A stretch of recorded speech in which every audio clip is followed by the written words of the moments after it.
Just some housekeeping rules that will request the participants to keep their videos off, and also we've kept you will not be able to unmute yourself, but at any point where if you have anything to say or question to ask, or if we can request you to unmute by if you use the raise hand reaction uh, in Zoom. So just a request to not switch on your camera so that the panelists' videos can be highlighted, and if and when during the discussion along the session, if you we can unmute you.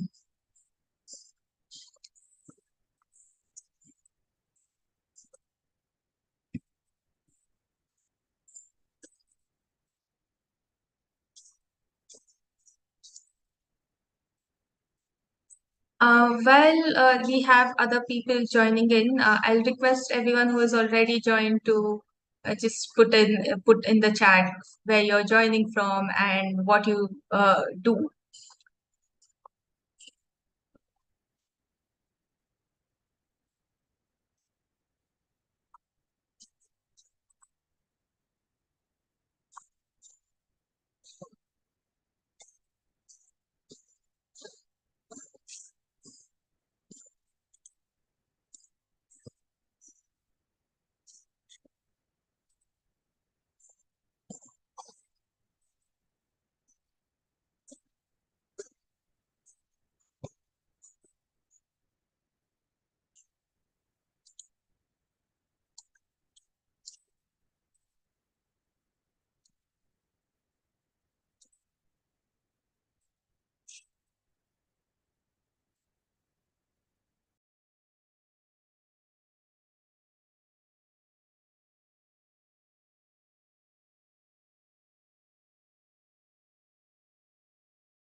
Hey everyone, thanks for joining the Wordings Buddy online session. We'll begin now, and we are already live on YouTube. So, just for the people who just joined, some housekeeping rules before we begin. We request you to please keep your videos switched off. And you will not be able to unmute yourself, but during the discussion, if you have any questions or uh, we would want you to speak or respond to something, we'll request you to unmute then and there, but currently you won't be able to unmute yourself. So we'll begin. So just so today's session is, as we all know, is on inclusivity in bird education, and we have three panelists here today.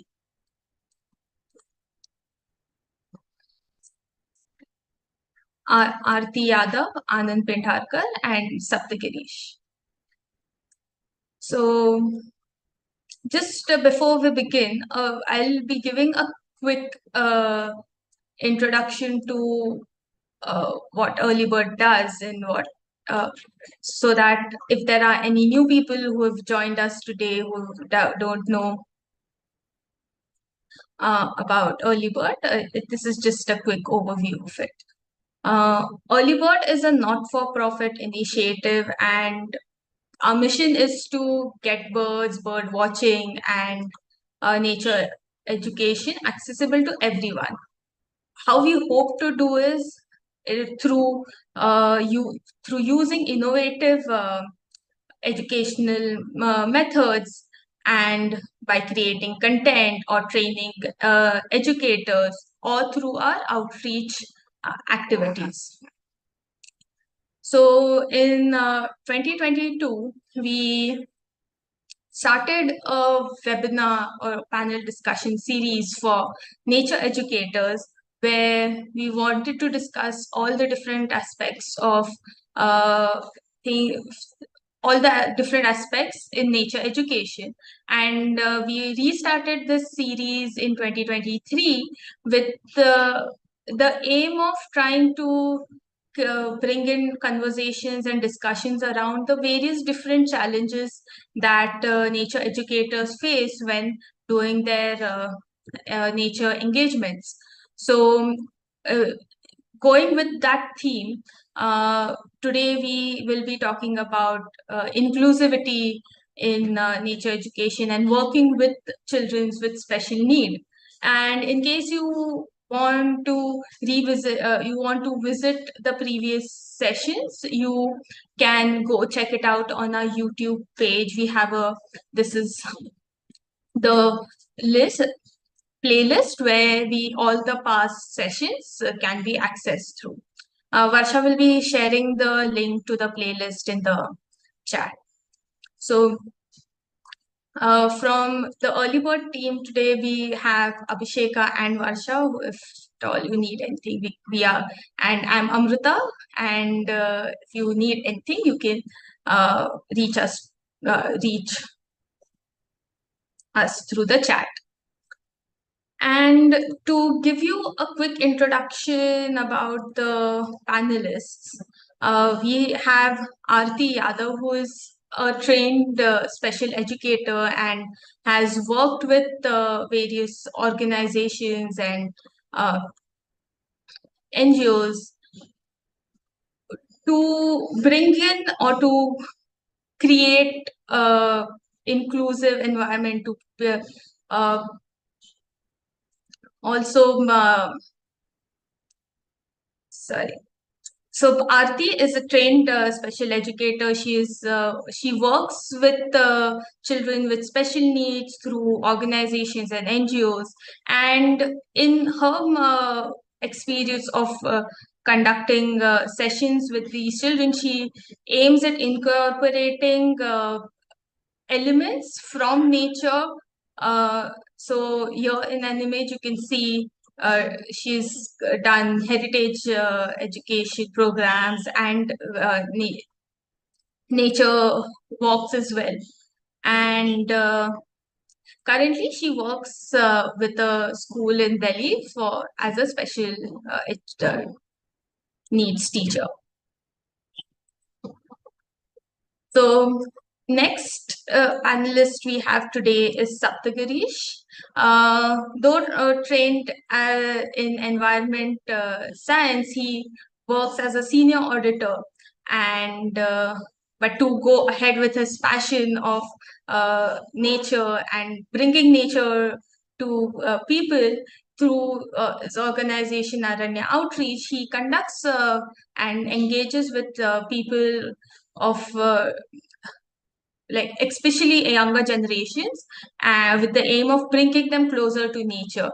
And here you can see he's conducted some sessions for children with visual impairment and had taken them out for a safari in Bandipur National Park. And a third panelist, Anand Pendharkar. He is a trained wildlife biologist and ecologist.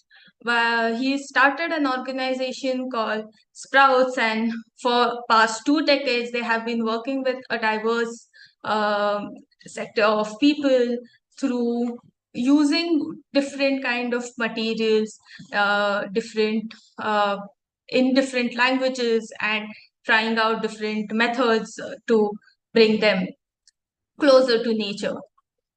So here you can see there's conducting a nature activity and using art as a medium to communicate and bring them closer to nature. So this session would be moderated by Abhisheka. So I'll hand over this to Abhisheka now. Thanks, Amrita. Good morning, all. Again, Aarti, Sapta, and Anand, nice to have you back with us today.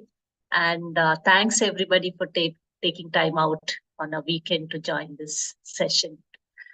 So during a previous session, we kind of learned quite a lot about how the three of you, Aarti, Anand, Sapta, you have been conducting nature education programs with differently abled children. In fact, you shared with us some of your special moments, success stories, challenges, as well as some of the tools and resources that you have that have proved useful to your work.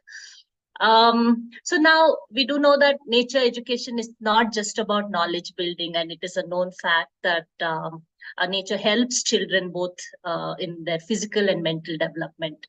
Now, while when we wanted to plan this session and we were looking for nature educators who engage with children with special needs, we realized that there's just a handful of them in the country. And but then there are hundreds of differently abled children out there who really don't have access to nature-related activities, which is, again, very crucial for their personal development. So how do we fill this gap? And that is why this session. And today, I think we also, it's important for us as a community to think about what kind of efforts can be made to make nature education more inclusive. What are the barriers and how can we as educators overcome these barriers? So in today's session, we'll mostly concentrate, discuss and exchange ideas about how we can close this gap. So for those of you in the audience, I request you also to participate in this discussion and share your experience and ideas. So if you have a question, please type it in the chat box and we'll take it during our interaction.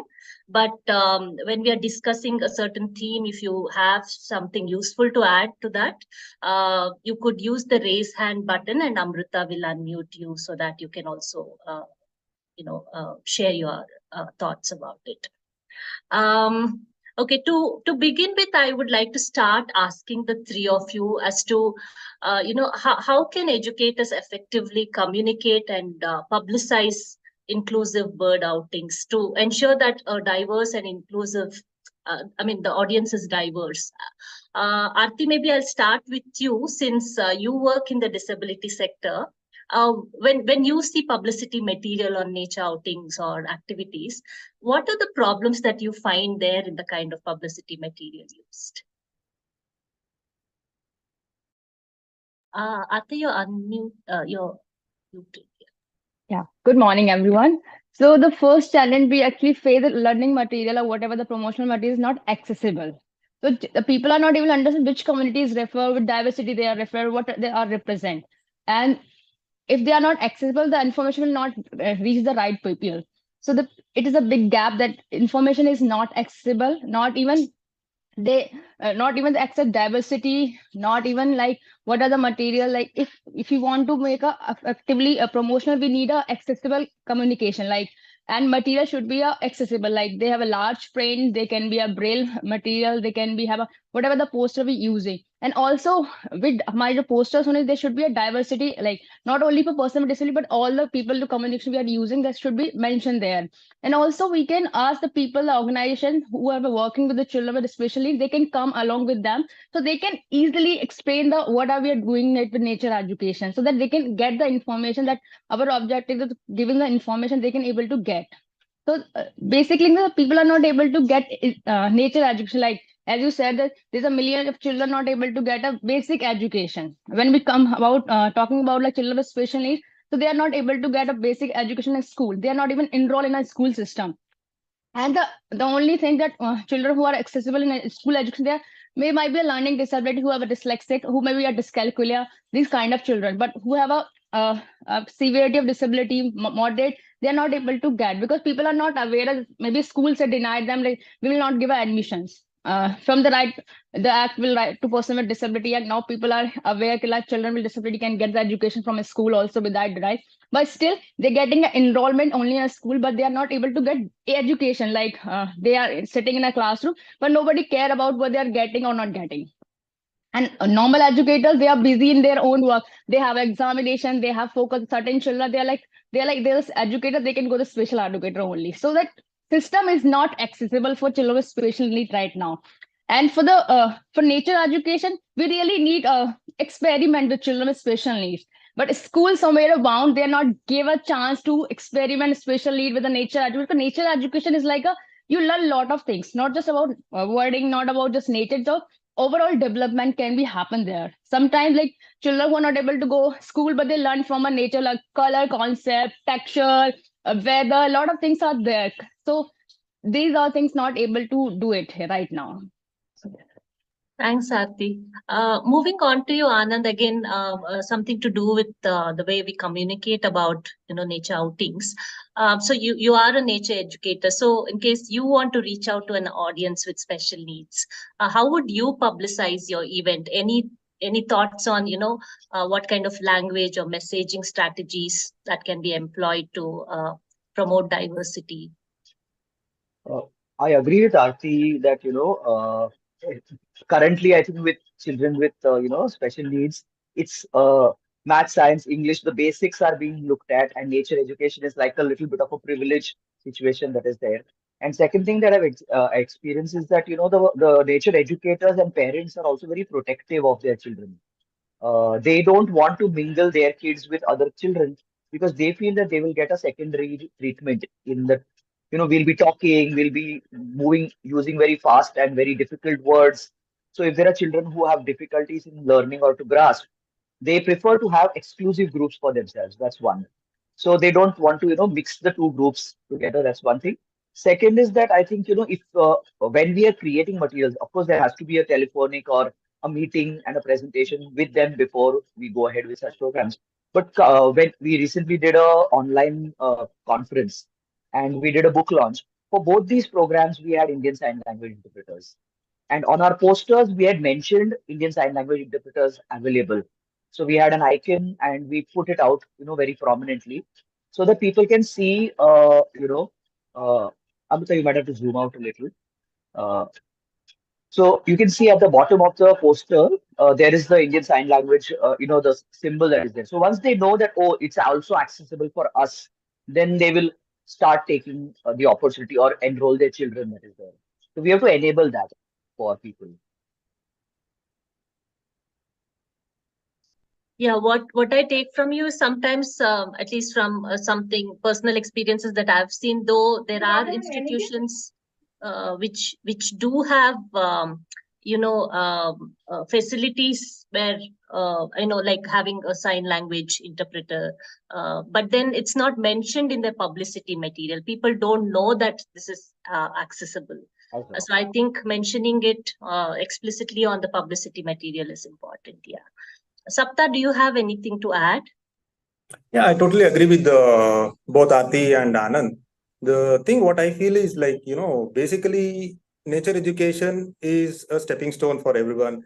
And people are getting into nature education more frequently than earlier now. So forget about our challenged kids. There is no scope for them because this is a new perspective, and the teachers who teach them and the parents won't have the idea of having a nature walk for those kids. So it's for us to create this awareness now. So generally what I have done so far is like whenever we publicize our workshops or nature walks, we have not at all considered these special kids. So that is where we are failing actually.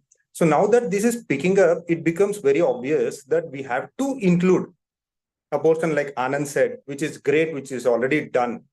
So there we have to use visual, auditory and tactile cues also there also, so that the parents will be more comfortable or the teachers will be more comfortable. So it's not like we're just addressing a common people wherein we just put in a poster and people will walk into your nature walk. Here we have to target the parents and the teachers initially. So until we come to a stage wherein people feel comfortable, till then our effort will be more. And we have to keep evolving to involve these people to get into nature. So far, whatever nature walks I've done with the special kids is through the NGOs or the institution itself. Individually, I've not done it. So in future, probably first we need to target the teachers and parents, and then specially do one nature walk for the special kids. And gradually we have to involve them in the commons. So it's just about building confidence with all the three. teachers, the students, and the parents. So once we get the confidence, it becomes much easier, and they start walking up to us to have walks and stuff like that. So that is what I feel. Like there is a larger scope to involve these people and get them onto the common platform. So that responsibility falls on us now. So it's how we take up from here. Yeah. Thanks, Sapta. In fact, I mean, apart from the way we publicize or, reach out to organizations or groups, I think what nature educators will also be prepared for is, once you have the children with you, I mean, there are a lot of different things that we need to consider. Again, I'll continue with you, Sapta, like, because you have taken children out on bird walks. Again, in the context of inclusive bird outings, what are some of the important considerations or best practices during these outings that educators and as well as participants should be aware of? Yeah, basically, when we are taking these special kids, homework would be the basic thing for us. So we are already well versed with handling the normal kids. But when we are looking at the special kids, they need to be a special care. Homework is very important. Now that we are taking them out to an unfamiliar place, that would be very difficult for them to accept. So we need to make them comfort there. So before taking them directly onto the field, we need to go explore what is there, what is not there, like we have already discussed earlier also. So we have to make a proper plan. We need to have plan A, plan B, or even plan C. So things can change all of a sudden there. So that for that, we need to have plan B. If there is some issues, so there should be a place wherein we can start up with a plan B. So because these are special kids and we need to be very careful, we need to first talk to the teachers, make aware of what we are doing, where we are taking them, and what would be the nature like. So for that, we need to figure out a plan. So first we need to go and speak to the teachers and the parents. Accordingly, we can start our work there. So while we are doing this, we need to have more of visual, auditory, and tactile cues for them, because these are special kids. So we can't just go on talking and somebody will help. Like Anand has already said, we can involve their parents and teachers to communicate better to them. So communication is one important factor, and we need to observe the kids as well. So our body language matters a lot. So our body language is very important for these kids. So some kids would accept our body language and some kids might get affected at times. So we need to be very careful while we are having a conversation with them, not really directly questioning in them. We need to be calm, composed, and it has to be an interaction type of a thing rather than just going and talking about something. So these are the things which we need to keep in mind before we go and prepare well for these things. So the more visual and more auditory things we have, it would be more helpful for these kids. That's what I feel. Yeah, thanks. Anand, would be nice if you can also add to this. Yeah, I think continuing from Sapta, I would say that whenever you're planning the venue, the location of the training program, one that of course you have an indoor session, an introductory session for teachers as well as children to know and get exposed. Let's say you're talking about birds, then maybe using the early bird cards or doing a slide projector and going through some basics. That's one thing. Second thing is whether you're working with special needs children or whether you're working with any group, keep the location very, very easy. No steps, no very steep, climbs that are there, or where there is risk, there are no fences, somebody can fall into a lake or a pond or something like that. I think safety aspects and the toughness aspect that is there has to be as minimum as you can. If it is a flat area where a wheelchair, automated wheelchair can also go, or people who are on crutches, or, even an injury, or, or somebody who's carrying another person, so those aspects need to be considered, where the washroom facilities are available. Somebody needs to sit down, somebody's feeling dizzy. So where the chairs and sitting areas. So you can plan your program also that every 5-10 minutes, chalo, now let's sit down for 5 minutes and let's look at something and then move. Or if you can sit at a hide or a machan, there's one place where you can sit. then you are enabling people who have mobility issues also.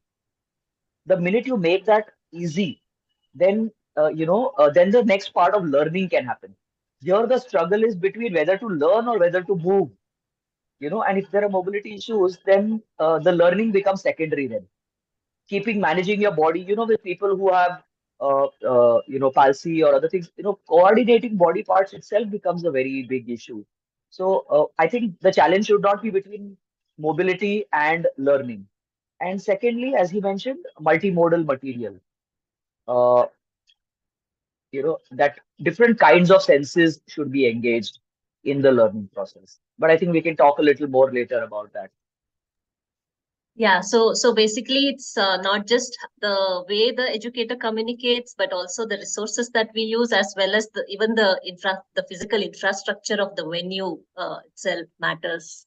Aarti, do you have anything to add to this? You are on mute.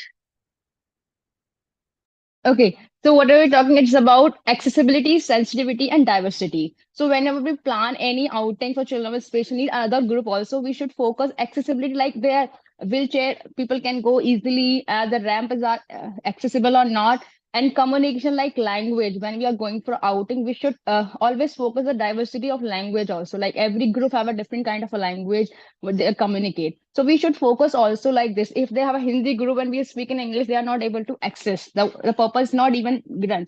So we can also like caregivers, people who are working with regular basis with the children also, we can include them. Secondly, like all the disability vary to different. Like whatever the child with visual impairment can done may not able to done by the child with intellectual disability. So we should focus that diversity also. Like what are the learning knowledge level and their learnings, these things also. Thanks, Aarti. I think also you brought in the point about caregivers. That's really useful also. It's not just focusing on the children themselves, but this is another aspect that we as educators need to focus.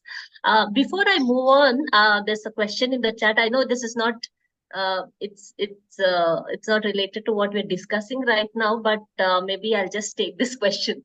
Karnika asked, how do things play out? Oh, sorry. There's another question for that. What's a general understanding of a bird amongst visually impaired individuals? Do you use feathers to give them a sense? Would one of you like to take this up? Yeah, yes, Anand. So, Karnika, the thing is, like for example, I used to work with the Bronx Zoo earlier, and we used to have touch tables. We used to have actual either real birds, stuffed birds, or we could have models also. That can be made with cloth, or that could be made with paper mache, etc. But they used to have like almost real like replicas of creatures that were there. Their bones, their feathers, and even their skeleton, etc. could be there. So you can touch it. And what I was talking about multimodal was exactly this, that touch tables become a very important part of the experience as to how a feather feels like. When you say that it's got a smooth body, or the shape, how the shape of a duck is different than the shape of a crow, and how it is different than the shape of or size of a peacock. So, you can have these models which are there. The length of a feather of, let's say, a vulture versus the length of a feather of a quail or a kingfisher. So those kind of things, and then sometimes the feathers, why something is called a barbet. So you can have to show what is a down feather. Just feeling the feather on your face, you can then feel the tactile experience of, oh, it is very soft when you say that it's down feather. So how it is, keeps it warm. So or maybe having one of the down jackets to actually feel it on your face and feel how warm or soft it is for the child. So I think it's not just the experience of the bird that you are seeing. And again, visual impairment is not 100% in every case. There are multiple grades of impairment that are there, from seeing fuzzy things, from being able to see distant things, or being able to see close things. So every visually impaired person, like I'm wearing specs now to compare, I'm also visually impaired in that manner. It's a 40 plus impairment, right? So we all have some level of impairment at multiple levels. So it's not every time the extreme. In autism also, it's a spectrum in physical, Yeah. and sometimes people have multiple disabilities.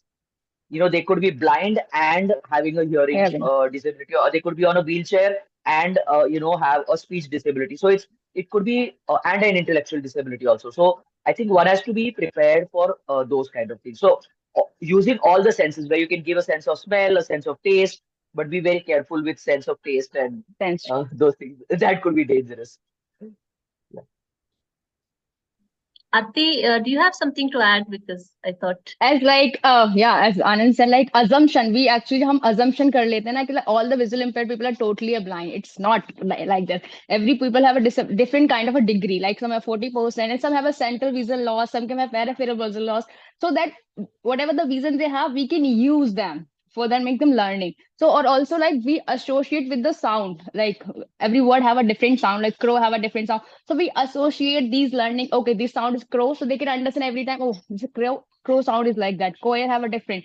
So we associate them. And assumption is always like we should avoid assumption about disability. We create like all the people with disability are like blind people, they are blind, they are not able to do. It is not like that. Same with other disabilities also happen, like cerebral palsy people are not like bound only wheelchair, they are more walkable also there, and their learning disabilities also varies different. So we should avoid assumption and we should have a experience with them. Until unless we can work with them, people with visual impairment, we don't understand. Like we can only know that okay, they are visual impaired, they are not able to see anything. It is not right. They're like, if we have a 5% with blind, the only 1% may have chance 100% vision loss, other maybe have a light perception or residual vision or like this. In fact, Karnika has a follow-up question also. She wants, how do things play out when there are individuals with auditory impairment? Any of you would like to take this? Anand, you want to go? Yes, yeah. Sapta, do you want to speak? No, you start, I'll add on. Okay. So we've had some bit of experience. I have a friend who runs a deaf school in Odisha, Dr. 𝗷𝗍𝗂𝗫𝗀, and he runs a boarding school for deaf children. And we work with, in fact, we've had workshops by deaf teachers also, on in art and other things. So again, deafness is not 100%. You can, if you are, let's say, hearing till the age of 9 or 10, then you might be able to have some speech, or you may not have some speech also. So, and they can make some sounds that are there. As Aarti also mentioned earlier, if let's say they've studied in Gujarati or Odia or Bangla medium, then they may be able to only speak or understand the lip reading of that language. Unless they've learned, everybody has not learned sign language. If they've gone to a school where they teach sign language, then they can understand that. So then if you're speaking in Hindi or you're speaking in English, then they may not be able to lip read you. So sometimes then an educator needs to look at the people who they are talking to, right? Because then if they are lip reading you, if you're talking in the language they understand, then one, that you need to look at them. Second thing, as sign language interpreters, they have to wear plain color, dark background clothes. So dark navy blue or a dark black color, so that when you're doing the hand signing, if you're wearing a floral pattern or wearing checks or something, then your hand movements may not be seen. So these are some of the basic rules of communicating with hearing impaired persons.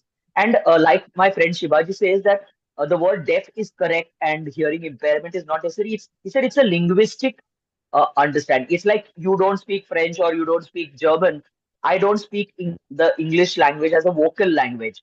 I yet can understand the language if you can make it through either sign or through lip reading.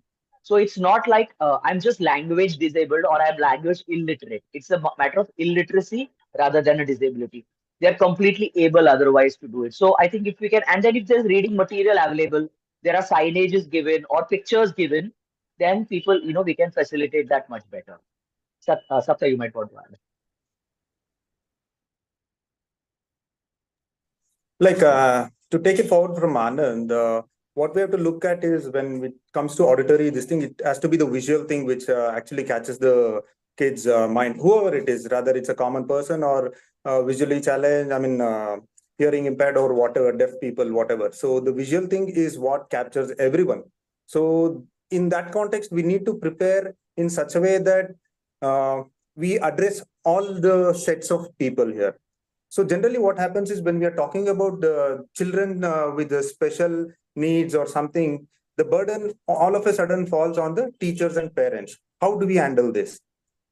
So from my perspective, when you look at it, when as teachers, if I take a group out, I need to prepare for the worst or the laid back kids, whatever. So that's how I prepare. So when it comes to these set of people, we need to prepare for them. That is one syllabus. Once we prepare for them, it's applicable to everyone. The common person will definitely understand whatever we say. But with these visuals, sounds, and tactile, it ensures that even the common person understands even more better, while the challenged kid will understand something about it. So it's not that you separately prepare for these kids, separately prepare for that kid. You can have one set of activity which you can use over all grades of people. So that way, you need to burden that. If you can convince the teachers in such a sense, that actually creates less burden on them, and they'll be more actively involved in taking out these kids outside and have nature walks or other activities. So it's just that psychological thing which we need to break here. It's a common factor for all. So the syllabi or whatever this thing we prepare for a bird walk should be prepared, kept in mind with the visually impaired or deaf people or physically challenged. So that will cover all grades of people. So it's one thing. It's not separate thing we are preparing for them. So that way we can get more involvement from these kids, and whatever we are working towards inclusivity will move smoothly. That's what I feel. Thanks, Sapta. Aarti, do you have anything to add? I think like we are more focused about UDL, like universal design of learning. The material should be for all people accessible. Like Metro, it's accessible all the people with disability, whether hearing impairment, a visual impairment, a physical disability. So whatever the material we are going to prepare, we should remember that it is belong to all people. Not like I should do double effort, 3 effort for different. So we should focus one. And also like sign language or whatever we say, communication, not like basic sign language. We all know that a child is small. We used to a basic sign, come here, go there. So they can understand also if you work with them. Also palm reading are there. When you are not able to speak, it write on palm so they can understand. So we should use a small thing as well with the children with hearing impairment, whatever you call it. Very, very interesting ideas. In fact, Balasubramaniam has added in the chat that, maybe we can make them hear the sounds of birds, and also by making them touch 3D models of birds, etc. Yeah. Or using any app that's better, that helps them to know birds. Yes, thanks so much. In fact, also there was something important that I also took out from what you mentioned, Anand, about the way one else has to dress also, because when we do bird outings, we give so much importance that, we need to wear earthy colors. But then, when it comes to also about using sign language and the person who's using sign language, the way that person has to be dressed, that's a very interesting point that you mentioned. Coming back to what we were discussing earlier about communication, Aarti, I would like to start with you. Are there any particular language or vocabulary choices that one should be careful of when interacting with children with special needs to ensure that they don't get offended? Yeah, we should like whenever we communicate with the children with special, we should like we give a priority first person, not like her disability, or like we should avoid calling disabled. We should call child with autism, child with this, so that they can understand that we prioritize first children or person rather than their conditions. So, and also the language, the first basic language that they use it at home, we should give preference to that language also. And we should avoid assumption. Okay, we should think, okay, the child with this, they are not able to do this. The negative assumptions we should avoid. Let them give explore thing. Give them idea, okay, this is a thing that happened. You just have a right to go and explore by own also. So we should also like avoid negative stigma. Like these are like we can like, okay, the child with visual impairment, they are good singer. No, it's not like all the visual impaired people are good singers. They have their own choice also. So we should not like stereotyping. We should avoid like this. And yeah, these are things we can keep in mind while work with the special needs. That's really wonderful, Aarti, that you mentioned that, we have to give them a choice, a chance, instead of just assuming that they can't do it. Yeah. In fact, this applies to any child too, because one incident I would like to share is like when I had to take this kids. I wanted to take them on a hike, a climb, and the teachers just kept telling me that no, you can't do it because these kids are not even used to walking. There's no way they're going to do this climb. I said no, but they are kids, and why don't you just give them a chance? I mean, if they're tired, okay, we don't have to go all the way up to the top, but we can, at least make some attempt. And you won't believe that, the kids actually made it to the top despite complaining and telling me that they've never done something like this before. They actually did it. It's all about giving them that opportunity, and instead of just assuming that they can't do it. Yeah. Because I also like I just learned this by experience. First, if I got a child, we done an assessment of what he can do, what he can't do. So I write what he can't, and my founder said, "Why we mentioning negative things first? Why we're not what he can do?" Then I understand. Yeah, we should figure out what he can then rather than what he can't do it. So we start like this. Anand and Sapta, do you also have something to add with your interactions with children about the language that we should or shouldn't be using? Yeah. Anand, yes, yeah. No, Sapta, you go ahead. Yeah, I agree with Aarti, but thing is, we need to treat them as equal. We need to be focused on them. We need to be flexible. We need to be consistent with what we are talking. So we can't just vaguely move away some subject to subject. It's not about the numbers which we are looking here at. It's about making them understand what they are in and what they are looking for and how nature actually is, because that will be their first-hand experience. And we need to be flexible and consistent with them and be very, very patient. And our language or communication should be very simple. So one person can understand, the other person couldn't understand. So it's about observation. We need to observe each and every kid. You have to have a eye contact. You have to have a face contact. You need to see whether the kid is actually understanding or does he has any difficulty in understanding something, because they won't voice it out. They are scared. They won't voice it out. As long as we can understand that and approach the kid, then talk to them and speak about what he wants or whether he understands or not. And if we can comfort them, the better communication we can have. So there are a lot of instances when we just go ahead and talk, but when you interact with these kids, you realize they are thinking far ahead than what we really think of what they are actually. So we are, like you also said, we just need to give them opportunities. We need them to express themselves. We can't just go off like a normal this thing. So we just need to give them space, give them time, let them express, and we take it slow. That's what I have realized with my interactions with these kids. Anand, do you have something to add to it?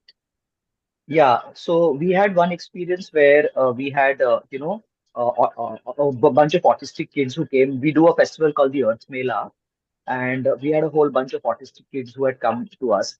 And that's where we realized that, we can't, let's say for others, the program is for 1 hour. For these children, 20 minutes was enough. That was like top time for them. So, like, we say as a teacher, we all know that every child has a different learning journey or a learning curve, right? Some people can go on for hours. Some kids can only, have a patience, yeah, you can see over here. So when we took them for a walk, we hardly covered more than 100 meters. We didn't do too much of walking, but, we were like, okay, let's sit here and watch something that is there, and, look at a flower, smell it, look at the color. So the learning targets, as a teacher, as an educator, one has to realize that you might be able to achieve 20 things with a bunch of kids, with a bunch of kids. With a B bunch of kids, you might be able to do 5 things. Somebody's on unmute. Yeah. So with these kids, we said we can achieve only 3 things, and that is okay. You don't have to, achieve the same learning targets with every child. The learning targets of every child are different. So, one has to understand that the inputs. So let's say there's an app called Merlin, which has sound that can be played. So like somebody mentioned, that listening to the difference between, let's say, cuckoos A cuckoo, B cuckoo, C cuckoo. How does a coil sound? How does a lesser cuckoo sound? How does a plaintive cuckoo sound? So when they hear that, even if they have not, let's say they're blind, they can't see it, but they will be able to hear those three different sounds. And tomorrow, let's say they are in Kumau or somewhere, and they hear that bird, and they'll be like, oh, I remember this. This is a lesser cuckoo. So, one can give these stimuli that are there, and one can definitely facilitate their learning process and repetition. So maybe after 10 minutes, stop and have like a quiz, or let's say like a bingo, saying that, okay, we've seen this. How many of you all have seen this? Or how many of you all have heard this sound?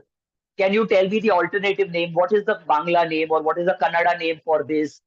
Trying to see what have they absorbed out of it. So sometimes repetition also is very important. All teachers do that. Revision, repetition. So I think, to re-establish the fact, you might have not got it the first time, but when you say it the second time or the third time, then, it's likely that the third time it might get absorbed.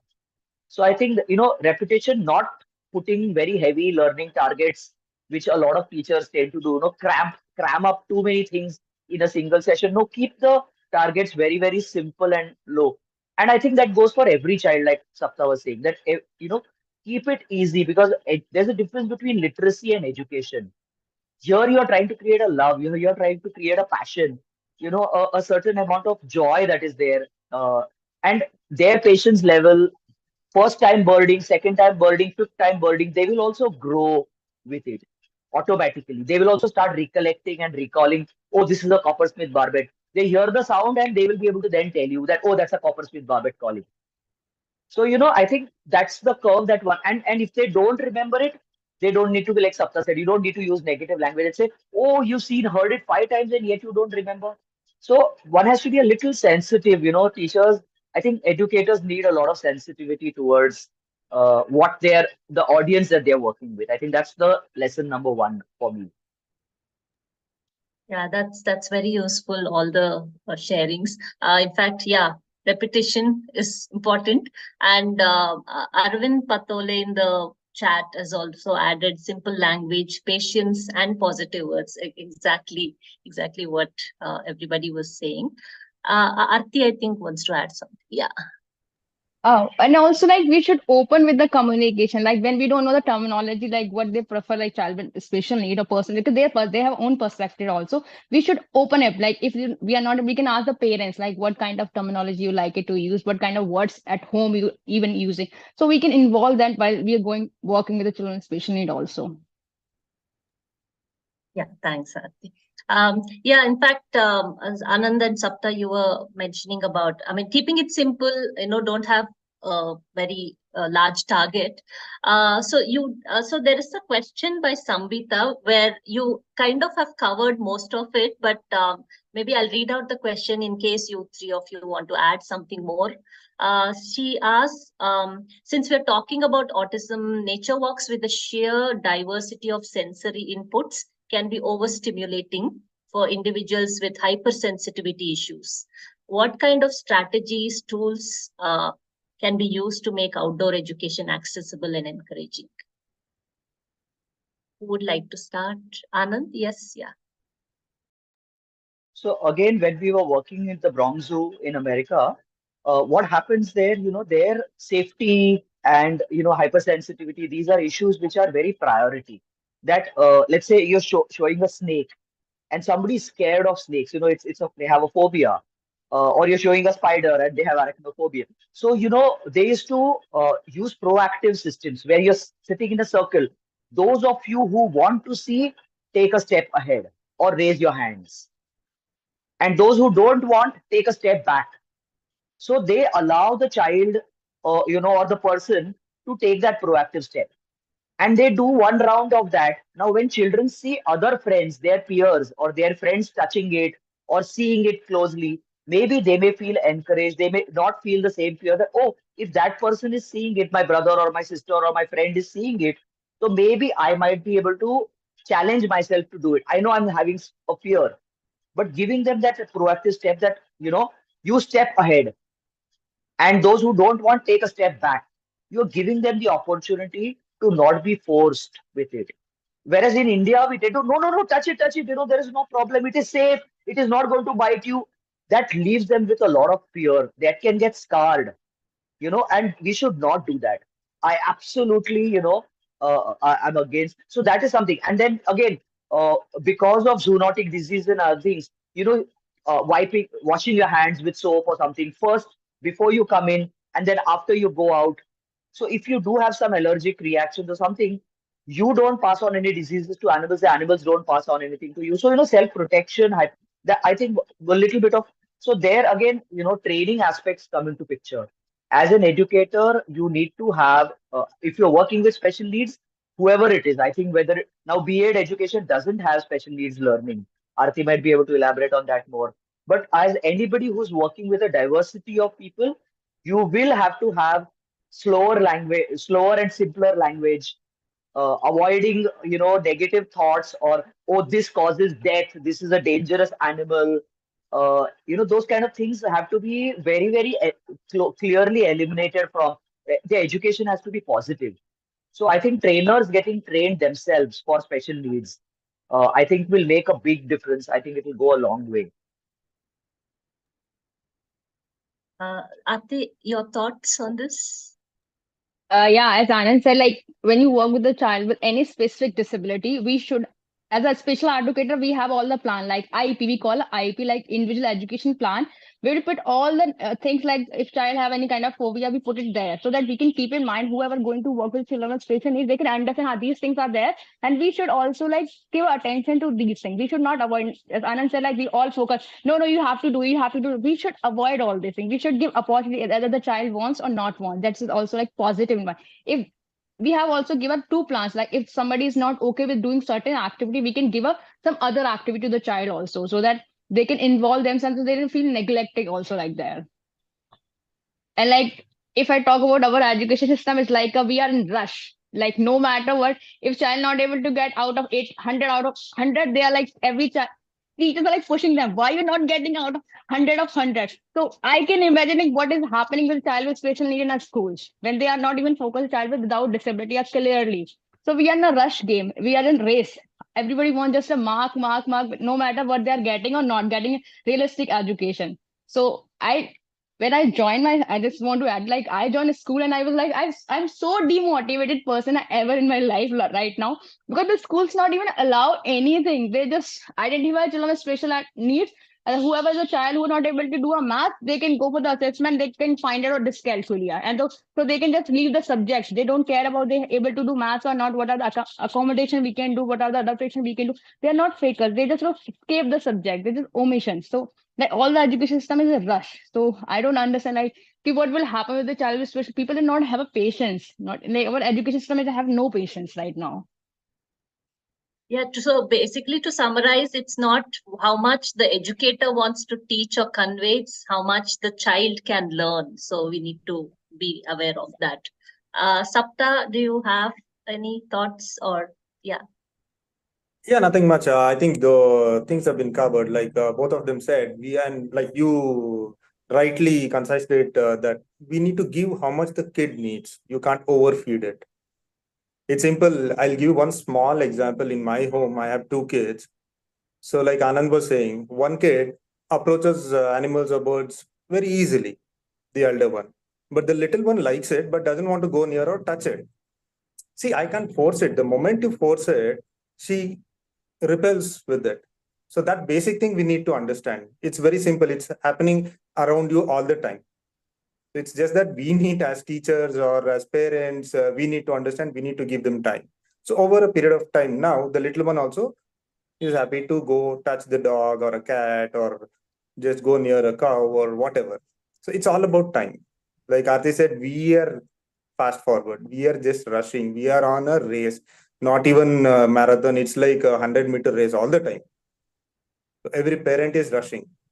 So we need to just hold ourselves back, give these kids time, let them enjoy what life is all about and learn what actually is around them. Rather, the books are always there. But learning from nature, understanding what nature is all about and what you can pick up from nature is something which lives with you forever. So that is what we as nature educators or teachers need to prompt our kids. Thanks, Sapta. Since Anand did mention about this word training, like nature educators also need to undergo certain kind of training to work with children with special needs. We would like to have a small poll here, and Amrita will share a link on the chat. If you can just answer this question, whether if some kind of a training is given to you, would you be interested in taking this up? Maybe Amrita, you can share the link on the chat. Yeah, she's shared it already. If you can answer this, it will be great before we continue.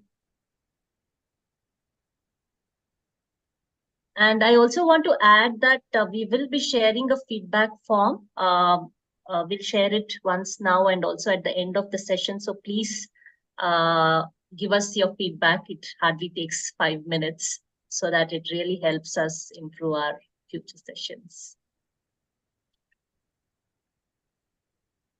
Yeah, Amrita is sharing her. Okay, that's wonderful to know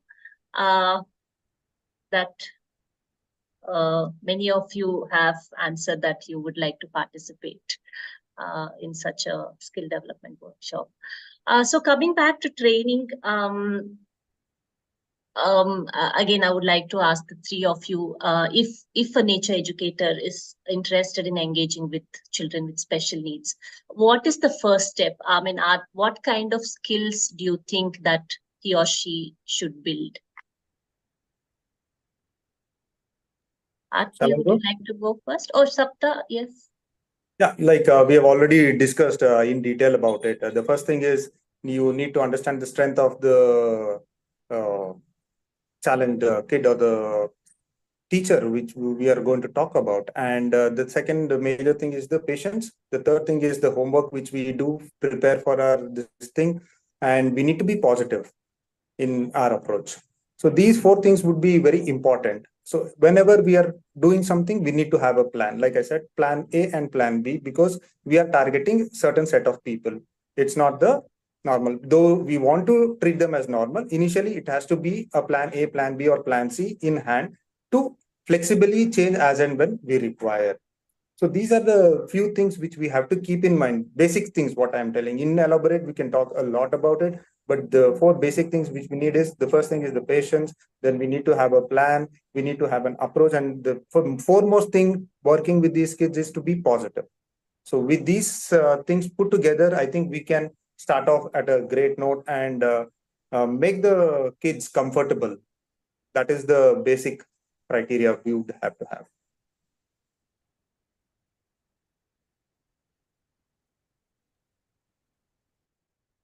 Aarti, is there anything you would like to share? Yeah, like we need to focus these four things also, and we can also we can involve the background information about the child. When you go for the nature walk, for the certain groups, we should get the information like from which community they are belongs and what are their learning level right now, what things can be done with the children right now. So we can get these information for the better learning for them. So we can keep mind for background information about the child. Anand? Yeah, I think I would say that first self-training, try to learn sign language, try to learn about what the spectrum disorders or what those disorders are about, what challenges they face with it. So if you know somebody has dyscalculia and you suddenly start throwing so many grams and so many weights and so much percent of something, then it becomes very difficult. Or if you have a visual material, like putting up an image or something like that. So there is something called wow words, especially with children who have linguistic challenges which are there. So there are simple words which can be used to maybe explain for expression. So when you, let's say, see a bird and you want to ask them to describe it, what is it that you're seeing? So having a large visual, not a small picture, because if they have visual disability. So first, as Aarti mentioned, take a list from the teachers as to what are their challenges, what are their sensitivities of things. Uh, as some of the audience members have also mentioned, I think repetition. If the same person goes again and again and again, there is a certain familiarity, ice breaking that happens. And every time you might have to do the same ice breaking again. So, some children they go back into a shell and they take 5-10 minutes. You must have seen this with with your own kids or nieces and nephews, that when uncle or aunt or whoever, grandparents also come, the children are a little wary, and then as time goes by, they break. So every person will have a different level of ice breaking. Some people may not also allow you to approach. So you stay where you want, you know, and like, even if you're giving a high five, you don't go and give in a high five to them. You keep your hand, and if they want to come and give you a high five, they will come and do that. So you have kept your hand here. Whoever wants to give me a high five, come here. So let them take the proactive step rather than you going to them. They feel intimidated that, oh my God, somebody's coming and attacking me or approaching me. So same thing with nature also. Who wants to smell this plant? Who wants to smell this flower? It's here. Or that flower, take the branch and take it to yourself. So I think, steps, giving them proactive steps for learning. Who wants to draw? A person who can't draw a straight line or a circle, then you insist that they have to draw, or color blindness is there. And then you say, okay, now pick up a blue colored chalk. And they wouldn't know what is a blue colored chalk because they're colorblind. So I think, then you need to facilitate or make it slightly easier on things. So I think, first for our self-education, self-training, taking, as Aarti and Sapna mentioned, taking out a proper checklist of what is we. And again, I'll repeat, multimodal. Any program, say all the five senses should be, taken into consideration. Don't focus too much on hearing. Don't focus too much on memory. Don't focus too much on, visuals. So then you're eliminating others out. There should be touch, there should be smell, if possible, taste that is there, and touch things, models that can be used, clay models or plastic models or other things that are there. So that kind of tends to, and repetition, like, give them smaller activities in between to be able to sort of repeat that are there. If there are braille materials that you can create, if there are, embossed materials that can be created, something like that. And those could be things that you carry on a regular basis where they will touch it and feel it also, that is there. And a person with vision also can feel it. I think we have to, Yeah. make everybody more tactile, more, smell oriented, or olfactory learning is very poor. My father was a perfumer, and he used to say that that is one of the weakest sense we have. When you smell something, whether it is a coffee or whether it is, Amrutanjan, you should be able to, from the smell, be able to distinguish. So that memory also can be developed. And maybe birds do have smell, or maybe other things do have, different olfactory memories that can be created with it. So I think we need to engage all the senses. Yeah, I totally agree. Thanks for all your inputs. And all, Yeah. yeah, we can also like when any educator is going, they should train themselves. They should know information about disability, what are the challenges. They can also like sometimes it's happened. We make a plan. Okay, we are going to tease a child. Child will learn. Sometimes it's happened. That this not things happen there. वो अलग हो जाता है experience. So we should also okay with the challenge. What are the challenge can be happen there also, and we should always make a plan, child centric plan. Like not like as educator centric plan. We should plan a child centric plan, and according we can work. Yeah, that's true. Yes, Anand, do you want to add something more? Yeah. Also, one has to understand there is a big difference between a urban child and a rural and a tribal child. Their approach, their access to things, their, showing a video or showing materials. Urban child is much more, tech oriented and other things, even if it's a disabled child. A tribal child might take a lot, even tribal adults take time to, we were doing guide training, in Satpura Tiger Reserve. Even those guides who are actually doing outreach with clients, they should take time to open up and tell and show that they've got photographs. I did a training in Gujarat with forest guards. The first, it was an overnight session. So first day, they were like looking at me from far away. The next morning, suddenly everybody was coming and showing me this video, that photo. And I was like, what changed between yesterday and today? They got time to process. They got time to see that, oh, I can bring out my materials. It's safe. If I don't speak, I speak in Gujarati. He is talking back to me in Gujarati. So I think, what with tribal and urban or rural, we have to distinguish the exposure also that they have. So sometimes, and your clothing, then you might have to wear a kurta, you might have to wear simpler clothes, wearing very expensive clothes also if you're going to a slum. So, like any social worker is also told that don't wear clothes which are intimidating, which reek of expensiveness and other things. So, trying to keep it simple, non-technological material, Xerox is a thing. So I think that is also, it helps them to approach you much easily.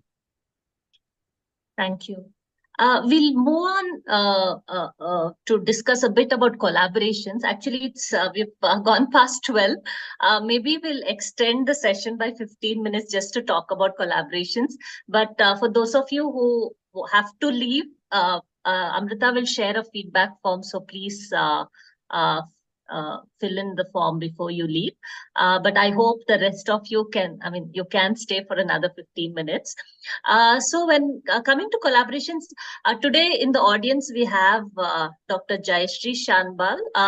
𝗷𝗍𝗂𝘁 is the head of Department of Speech Language Pathology and also head of Autism and Dyslexia Unit at All India Institute of Speech and Hearing at 𝗦𝗽𝗲𝗂𝗁𝗃, Mysore in Karnataka. So I would like to ask a couple of questions to 𝗷𝗍𝗂𝘁. Welcome, 𝗷𝗍𝗂𝘁. Hi. Hi. I wanted to know, what, according to you, may be the reason for nature-related activities not being part of institutions that are involved in working with children with special needs? Yeah, first of all, this let me just appreciate the whole concept of bird education and inclusivity, and kudos to all of you, because I've heard the previous the videos and the talks that were shared in the panel. So this is a wonderful initiative, first of all, and thanks to you, Abhishek and Sapta, of course, who's a good friend of ours, for letting me into this kind of a venture. Of course, it just looks like a dream passion, and something that I can stay and do in the field of inclusive education, especially with disabilities. So coming back to your question, Abhisheka, I think the main reason why a lot of institutions are not getting involved in children with special needs, I guess, one thing is, as it was already discussed by the panelists here, the limitations of these children with disabilities. If you ask us, of course, I am sure, since Aarti is here, she would also appreciate that we don't really call them with having limitations, because we are always positive about talking about their strengths, because there are the whole idea is about sensitizing the educators and the common people about what disability is and what it is not. Okay. A lot of times what happens, educators are not sensitized about this. More or less, I would still say that a lot more needs to happen in this area in the country. So what happens here is, the most important thing is the challenge that we face to train these children in schools. So I call them as challenges, because we focus more on improving their functional life skills. We are more interested in improving their academic skills. We are more interested in improving their communication skills, their movement, self-help skills, and so on. So I think many educators are all busy, trying to get them into the academic skills. They think that everything ultimately has to converge into their academic skills. So they focus more on that. And more so, I think, if this is my perspective, that what they think is, hobbies are not so needed. This I am sure, like, a lot of us have observed this in the current system, that a mere hobby such as just an art or a craft thing is not seen in schools nowadays. Okay, so, and a lot of them believe that probably children who need to get to know about bird education, especially to children with disabilities, is not really the priority, because they think it is a hobby. Somewhere it is not really understood that we are all so much part of this ecosystem. And of course, children or persons with disabilities are also, they are part of the ecosystems. You can't keep them away from this. So they become very important. It's very important for us to educate them regarding this, just the way we educate the other typically developing children. Okay, so there are a lot of myths and facts that need to be cleared out about this whole idea that persons with disabilities need not experience something related to nature or nature conservation or ecosystem. And this is here we are talking about equity and things like that. Right? So how can equity happen if you know that you have somebody with you and you are not involving them in your ecosystem?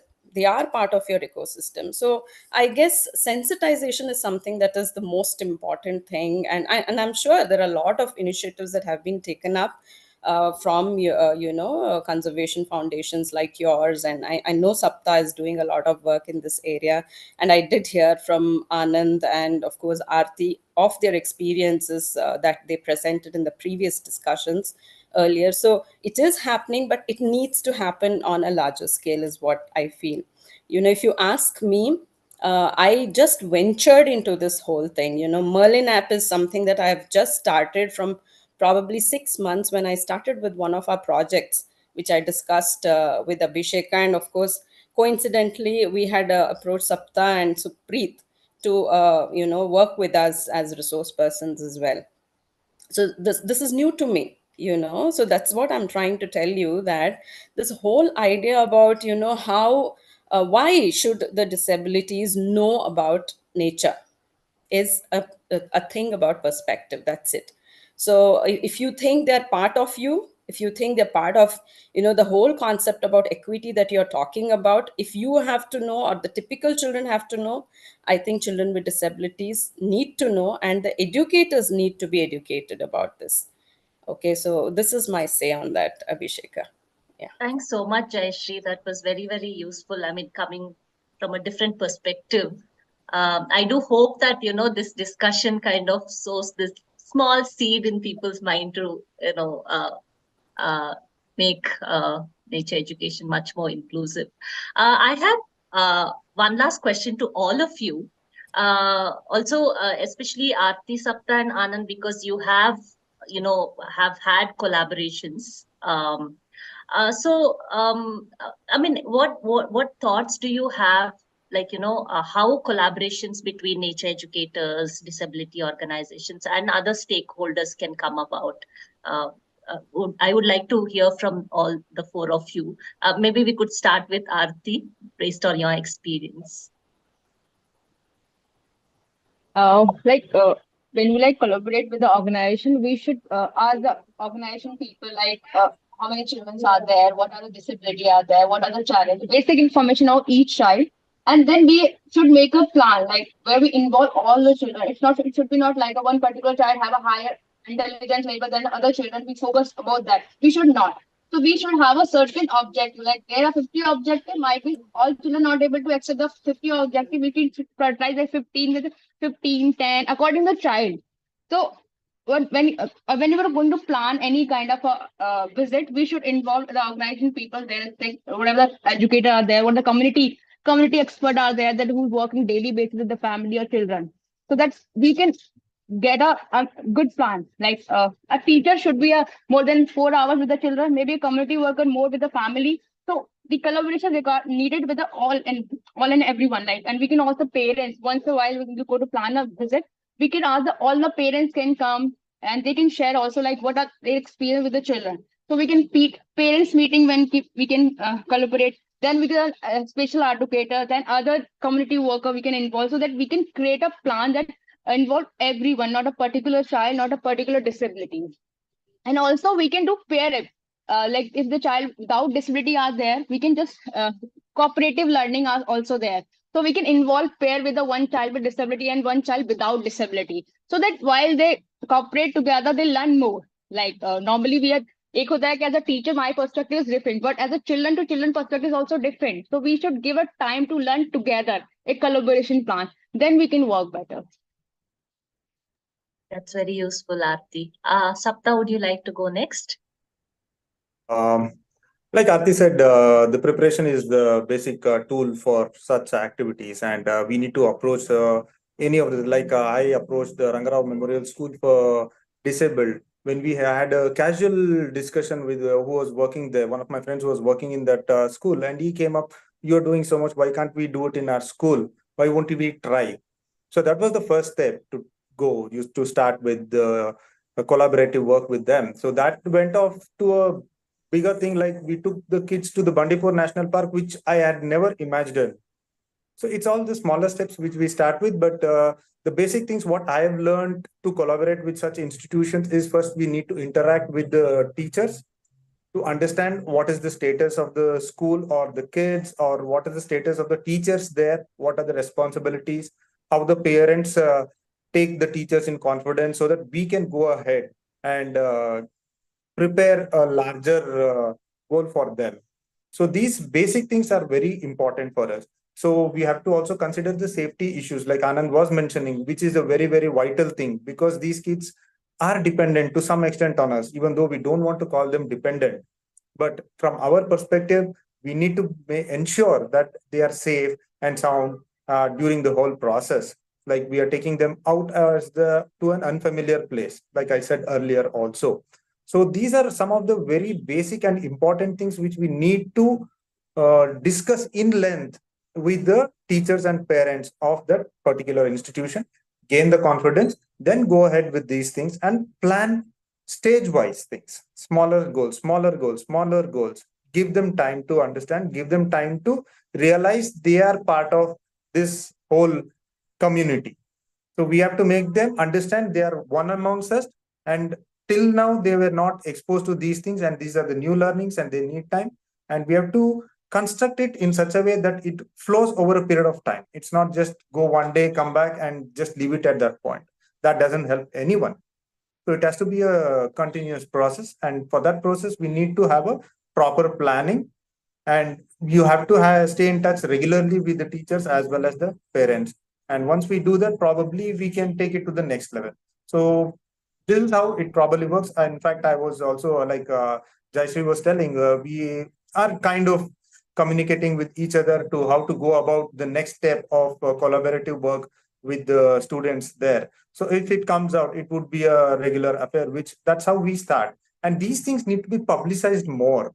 So that's one important thing. What I feel is this kind of small things, like Abhisheka was also mentioning, like very few people she has come across over the country who are really working with in this aspect. So this needs to gain more popularity. So in the sense, we need to publicize the kind of work Anand, Aarti or 𝗔𝗯cie is also trying to do, or Abhisheka, you are taking up a big lead in this front. So when we do that, probably we'll get more people getting involved, and we'll have better perspectives and tune it better to have a proper nature education for all. Thank you, Sapta. Anand, would you like to add to this? Yeah. Yeah, I think quite a lot of things have been covered by Aarti and Sapta. But I think, this seems to be like a launching pad that if nature educators and special needs teachers, we can create like a mailing list or, a forum where we can start exchanging ideas, because nature educators will be able to tell what they have as materials or whatever, and how multimodal material can be created. And special needs teachers can be, they can also share their challenges. So what is it that they expect from us as educators to start creating or to, co-share? For example, when one of my friend's mother was the principal of National School for the Blind in Bombay, and they approached us, and that is when we, started thinking that, oh, we need to create special auditory based material, or tree walks, so going and touching trees, or creating bark, sort of 3D models or things like that. So that's when we start. That was my first exposure. Even before that, there was a friend, Kartika Jamdar. She was my batchmate in college, and she became a special needs teacher. So I'd heard the word in 1992 or 93, when she said, "Oh, I'm doing a BEd, and after which I'm going to be a special needs teacher." So I was like, I don't even know that something like this exists. And then when a parent approached us, Simi Hejmadi, who also was a special needs teacher, because her daughter had some ADHD, etc. So that is when Simi and we designed a program called Kids for Cool Karma, and every material that was being created for the child was from that every child is a special needs child. We treated it that in that manner, that every child, can have some levels of all these things, and why don't we create material which is accessible for everyone? And with Simi, for a year or two, when she and we worked together, then the quality and the style of material that we prepared was very different. we broke it down very easily. There was always, all the different sensory multimodal access that we could put in, that was there. But again, all the material was urban oriented. It was, with people who have technology, where parents could access internet or videos or things like that. But we tried, that was the beginning process. But after CB moved to the US, there have been few institutions who approached us. But in our Earth Melas, in our conferences, now whenever you find like Sapta has found Dr. Jayashree, you don't leave that. When you find a resource, when you find a collaborator or a partner, you run with it. So now that I have Shivaji Panda and Dr. Ulrike as who are people who are working in depth, and Dr. Ulrike is a linguistics expert from Lancashire University.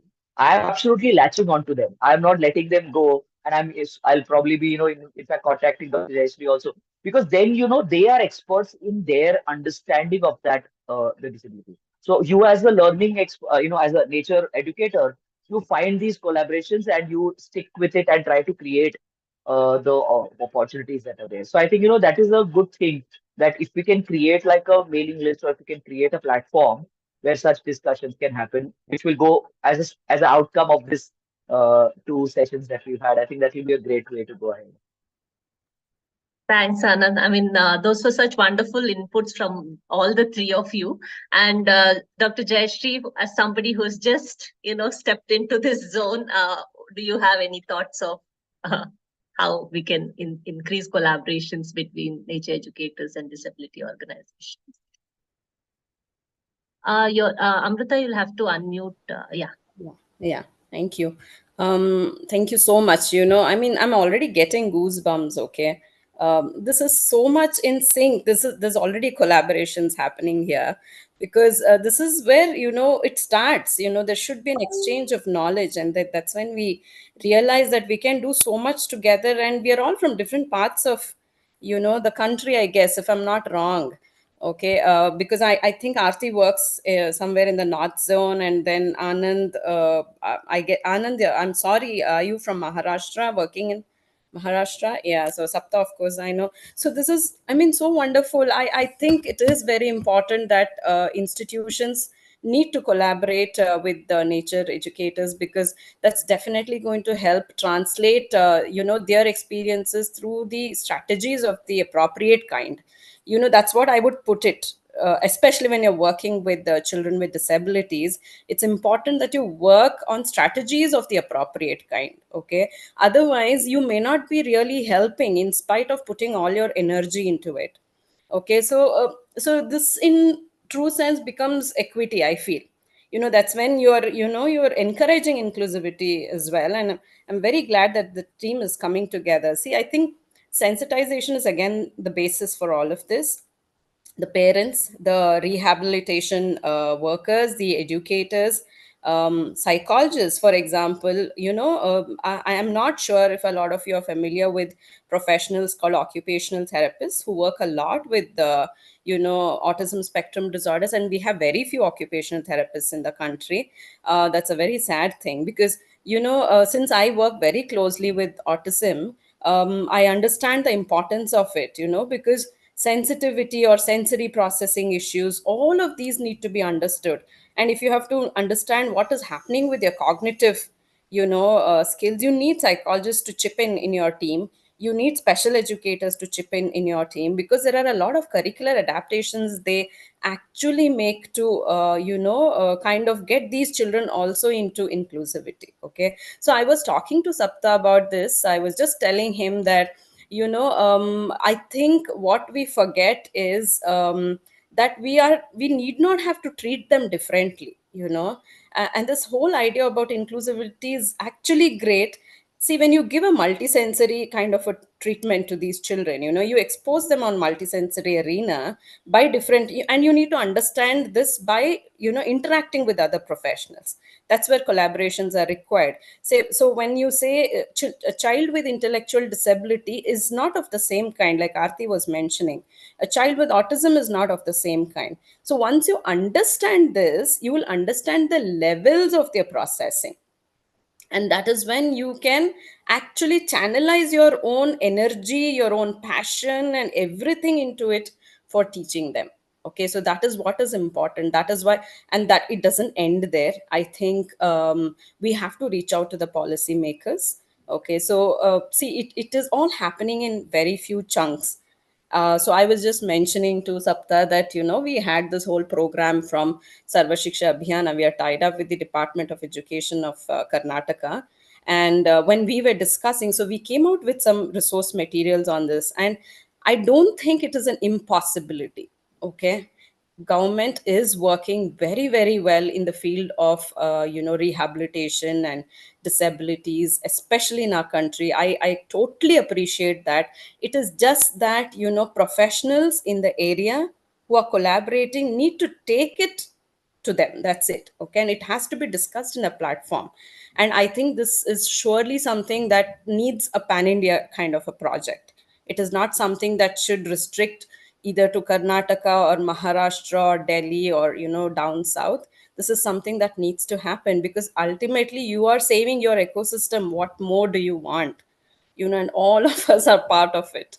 Okay, so that's what I'd like to say. And we're more than open for collaborations. Aish is an institute under the Ministry of Health and Family Welfare, Government of India.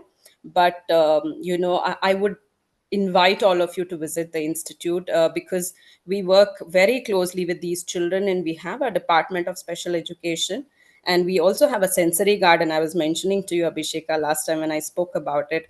So you will absolutely get to know. This is one of the kinds of a special kind of sensory garden, the first of its kind in India.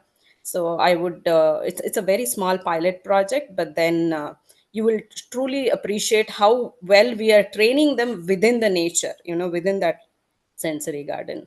So thank you so much for this opportunity. And I hope we team up somewhere very shortly and then start working on something of this kind. Thank you.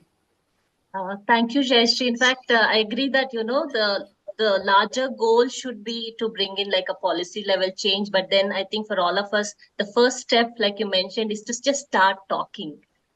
Start talking to each other and exchange ideas. And that's where I think the whole idea behind this webinar was, when Amrita and I were discussing, and we thought, both of us thought we should, the early bird should host a webinar like this. Yeah, we've really, extended our time. So what I'll do is I'll hand over to Amrita to do the closing part, but I know there were a lot of questions in the chat box that I just couldn't take because of lack of time. But if there's somebody who really wants to get something out of the people here on the panel, maybe you could stay back after we close this session and just ask your questions. Amrita, I hand it over to you. Thank you so much, Aarti, Anand, Sapta, for all the insights, and even Dr. Jayashree brought in another aspect to the discussion that we are having.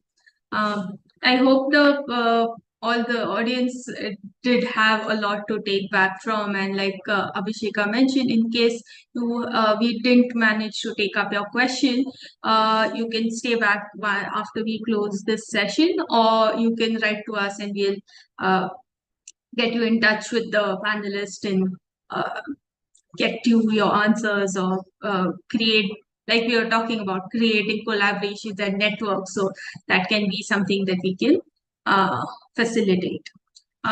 In the chat, we have shared the feedback form, and also for educators who have joined us, there's a survey for educators that Early Bird has. So if you can take a few minutes and fill that, especially the feedback form, which will help us come up with such discussions in future and learn more from whatever feedback we are receiving. And Varsha has also shared to stay updated with what Early Bird will of the news and activities that Early Bird does. She's shared a list of different social media handles that we have, where you can get in touch with us or stay updated of our activities. So thank you all for joining. And so the next Birding Buddies session would be held sometime in December. So keep an eye for it. It would be around the topic of some challenge that nature educators face when doing nature activities or engagements. So thank you again, Aarti, Anand, and Sapta, and Abhisheka for moderating the session, and Jashi for bringing in points of discussions and collaborative ideas. Also to 𝗏𝗃 for helping out in the background. Yes.